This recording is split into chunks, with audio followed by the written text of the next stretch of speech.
Hello, everyone. Welcome in today. Today, we're going to be doing our draft grades for the AFC East. Today, we're going to start off with the New York Jets, and we're going to look at their draft class. And Olu Fashanu is a fantastic pick at number 11. Then you factor in the trade down as well. Great pick by the Jets.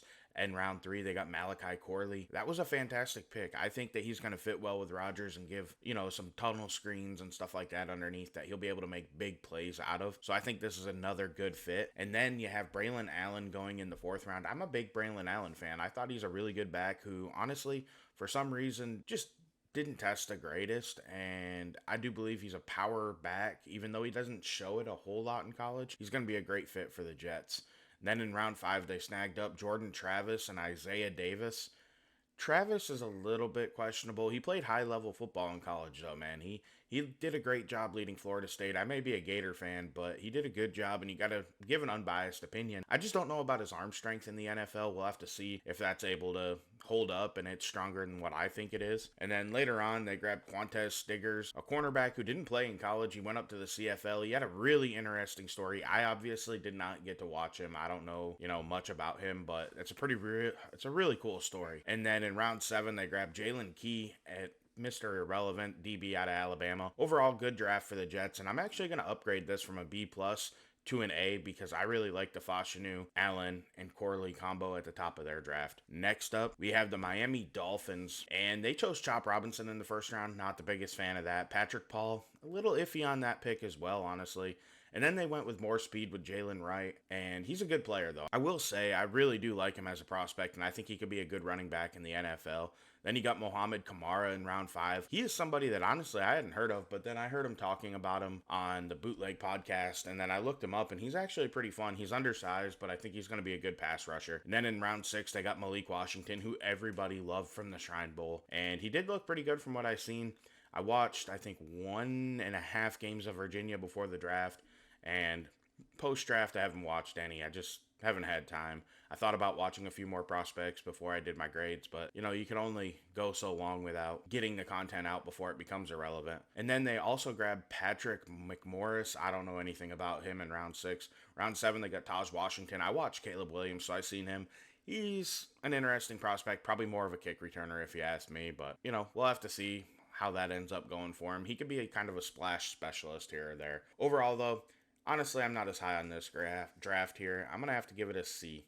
That's the best I can do. Next up, you have the Buffalo Bills, and they got Keon Coleman in round two after multiple trade downs. They also picked Cole Bishop out of Utah, safety. Really, really good pick there. And I should circle back to Coleman real quick. I think Coleman's a big-bodied receiver. I have a lot of questions because of N'Keal Harry. I was huge on N'Keal Harry when Harry came out, and it didn't work out for my Patriots. And I see a little bit of that with Coleman where he doesn't separate the greatest. Now, with Coleman, the gauntlet drill is kind of the difference between him and N'Keal Harry. He looks confident, comfortable, and when he's actually functioning on a football field, which I think that does a great job of indicating, he actually did do really well. So we'll have to see on that one. I'm a little bit hit or miss on that. I really was intrigued by Keon Coleman. I can't grade him high only because of what happened with Harry. And then Cole Bishop, I'm really high on in round two. I think he's a fantastic safety prospect. And honestly, I had him pegged to go a little bit earlier in this. He'd have been just barely outside of my top 50 at like 52. I didn't manage to get that out this year. Next year, I want to do a top 50 and release it. That's one of my goals. And of course, in between the Madden content and life working and my daughter, we just ran out of time this year. In round three, they got Dwayne Carter, a D-tackle out of Duke. He's kind of a hit-or-miss guy. He had a great 2022. 2023 tape, though, from what I've seen, was not very good. I watched, I think, 3 games of his, and I don't know, he didn't flash at all. So I think that's a little high. I get everybody talking about 2022, though, so he could maybe round back in the form for him. And then you got Ray Davis. I'm big on Ray Davis, man. He killed my Gators, and I guess that makes me a little biased. But when you watch him, he's just a downhill, tough runner. He's a thumper. He's a guy you can give the ball to and get a good solid 2, 3, 4 yards and eat up carries. He's a good pick. And then in round 5, they got Cedric Van Pran. Nah, I'm big on Cedric Van Pran, man. He is awesome. You watch Georgia's offense, and I think he's a great center. I don't obviously think he can play guard or anything else, but really good pick there. Ulo Foshio, I didn't watch a whole ton of him. I watched a little bit of Washington defense, but I didn't specifically focus on any one guy. I just tried to see what was happening on each play. I didn't have time to get through a full tape of his. Javon Solomon, I didn't watch him. I don't know anything about him. And then later on there, I don't really know anything about the other guys either. So I do like Buffalo's draft, though. I think C plus is a little tough here, and I'm actually going to go ahead and give them a solid B for this class. Lastly, we have my New England Patriots. I am pretty tough on them usually. However, this year, I think they did a pretty good job. There's some questions throughout, obviously, as you have, some reaches, I think, down the board a little bit here. But, you have to trust the process here. And hopefully this front office is a lot different than what Belichick was at the end of his time. So Drake May is the first pick. A+++, S-tier quarterback. I think he can be a top 5 quarterback in the NFL, if not the best quarterback in the NFL.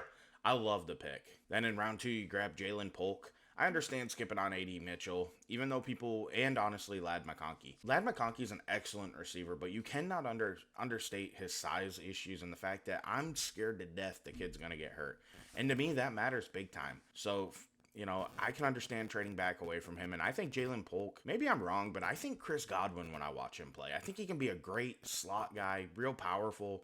I could be wrong, but I think he could do it. And I would be okay with that, honestly. I know the flash of getting a Ladd McConkey or an A.D. Mitchell, but Mitchell with his character questions that came out, obviously I never met him, so I'm not going to slander the guy.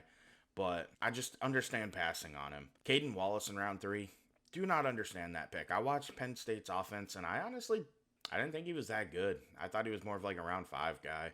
So I hope I'm wrong because it really would benefit my Patriots to find a tackle here in the 3rd round. But it's a risky pick that I didn't like. So we'll have to see if that one works out. Layden Robinson, he was another one that I didn't really watch any A&M. So I can't give a big, in-depth conversation about him. But he was a decent player for them. I watched a couple games of A&M offense for Aeneas Smith, and he never stood out. I don't know that much about him. But Javon Baker, I really like that pick here in the 4th round. I think he could be good. I watched a lot of skill position guys. O-line I struggle with, and I also have a hard time focusing in on them and getting the reps right. So I will admit my O-line stuff can be a little sketchy at times. But Javon Baker's a big-bodied receiver that I think will really give Drake May now or Jacoby Brissett a big-bodied option that the Patriots don't traditionally have, especially with Bill Belichick when he was running things. So I think this could be a really good pick, and hopefully it works out. Marcellus Dial, I watched South Carolina. I didn't see a whole lot out of him, but he's long and he's fast, so we'll see if he can develop. Joe Milton in the 6th round is an interesting pick. I get making him a tight end maybe, but he just came out and said he doesn't want to play tight end. He's not a tight end, and he's not playing tight end. And honestly, I kind of don't understand why. I get that he's played his whole life to be a quarterback in the NFL, and you got to give it a shot and fail. But at least be open-minded and say, look, I want to be a quarterback.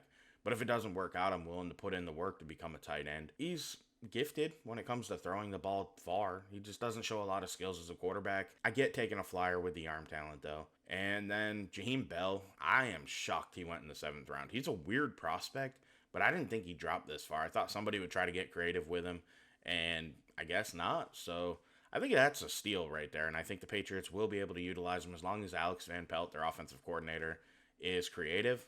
I don't see an issue with this class. But overall, this one here for me, I got to grade it an A. I'm biased, I'll admit that. But the Caden Wallace pick and the Layden Robinson pick are the ones I didn't really fully understand. Jalen Polk, you can understand how you get there, and I'm okay with that. We traded back, and we got Javon Baker. So you could either have Ladd McConkey or you can get Javon Baker and Jalen Polk. I like that combo right there. I'll take that every day of the week. So for me, this is a solid A draft class.